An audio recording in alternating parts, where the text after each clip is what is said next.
Parasites and bacteria like lurking in hotel pools. You know all people do is number 1 and number 2 at hotel pools, right?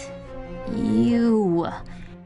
According to the CDC's Morbidity and Mortality Weekly Report, hotel pools and hot tubs were linked to a third of all swimming-related disease outbreaks between 2000 to 2014. During that time, a total of 493 outbreaks linked to chlorinated or treated water were reported in 46 states and Puerto Rico. In total, the outbreaks led to over 27,000 illnesses and 8 deaths. Cryptosporidium, also known as crypto, Pseudomonas, and Legionella were responsible for many of the outbreaks. Crypto is a parasite that can survive even in properly maintained pools. Pseudomonas and Legionella are bacteria that can survive disinfectants in slimy areas of hot tubs, pools, and water parks. The CDC report also outlined tips on how to protect from germs while at the pool, the most common sense one being, don't drink the water, Einstein. Side effects include way too much Tomo. Keeping livers alive boosts transplant success. It's alive! It's alive! A clinical trial published in the journal Nature has found preserving livers in warm storage similar to body temperature rather than cold storage improves transplant success. The trial involved 222 liver transplants at 7 European medical centers. It looked at cold transplants versus warm livers connected to a perfusion machine. The participants were randomly picked to receive a warm liver or one preserved on ice.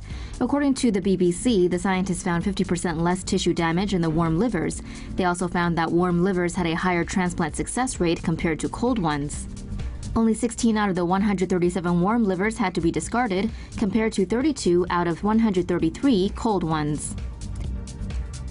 Researchers hope the study can help reduce the number of people that die waiting for transplants each year. Brit has world's worst case of super gonorrhea.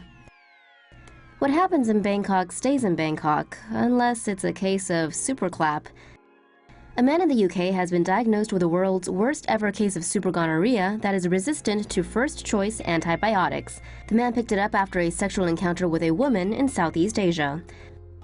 Health officials say it's the first time the infection was unable to be treated with a combination of azithromycin and ceftriaxone antibiotics. The infection is caused by the bacterium Neisseria gonorrhea. It's spread through unprotected sex. Symptoms can include a thick green or yellow discharge from sexual organs, pain urinating, and bleeding between periods. If left untreated, it can cause infertility, pelvic inflammatory disease, and can be spread to children during pregnancy. Physicians now have the man on one last antibiotic, but will have to wait until next month to see if it works at combating the infection. This flu season in the U.S. could be a bad one. The flu has arrived early in North America as officials worry this season's outbreak could be severe. According to the CDC, the percentage of patients reporting flu-like symptoms reached the 2.2% threshold by late November, indicating flu season has begun. Experts believe the U.S. could be hit hard by the H3N2 strain this year, which the flu vaccine was found to be only 10% effective against. Flu vaccinations cause the body to develop antibodies in about 2 weeks. These antibodies then help fight against viruses in the vaccine. The seasonal flu vaccine is designed to protect against influenza strains researchers predict will be the most common during the upcoming season. Guess they didn't predict too well this year. Anyway, you should still get shots as the vaccine still protects against other flu strains. Dentists keep dying from IPF. CDC doesn't know why. Health officials are trying to figure out why dentists in Virginia have been dying of a rare form of lung disease. Officials have identified 9 dentists, or dental workers, who are diagnosed with idiopathic pulmonary fibrosis, IPF, all of whom were treated at the same specialty clinic in Virginia. Of the 9 cases, 7 have died. Around 200,000 people in the US have IPF at any one time. The CDC found that dental professionals were 23 times more likely to have IPF than the rest of the population. IPF causes scarring of the lungs and can be treated, but not cured. Over time, sufferers have difficulty getting oxygen to the body's vital organs, like the heart and brain.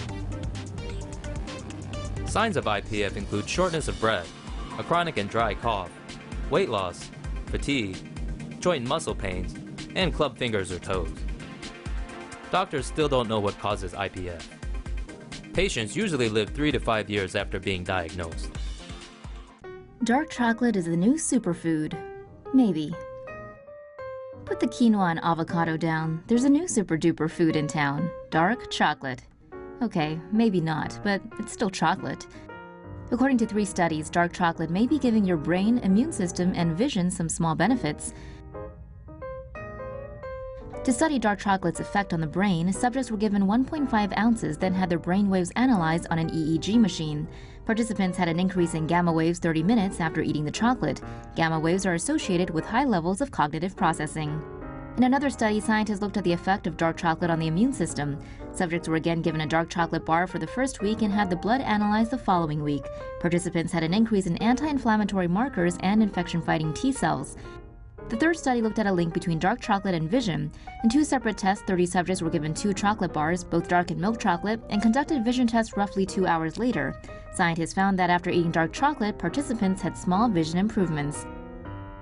What can we take away from these results? Not much, really. The first 2 studies only had 10 people participating, and the third study only had 30.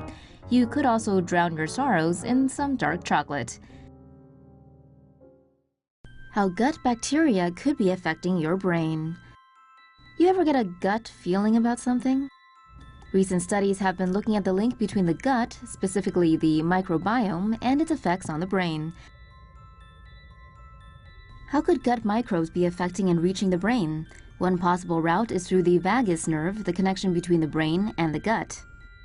Another possibility is that gut bacteria break down fiber into short-chain fatty acids that can have effects throughout the body. Brain disorders have been linked to the immune system, and with 70 to 80% of the immune system located in the gut, treating the microbiome could be vital to finding effective cures. In the future, treatment for conditions like depression and anxiety could include alterations to the gut microbiome.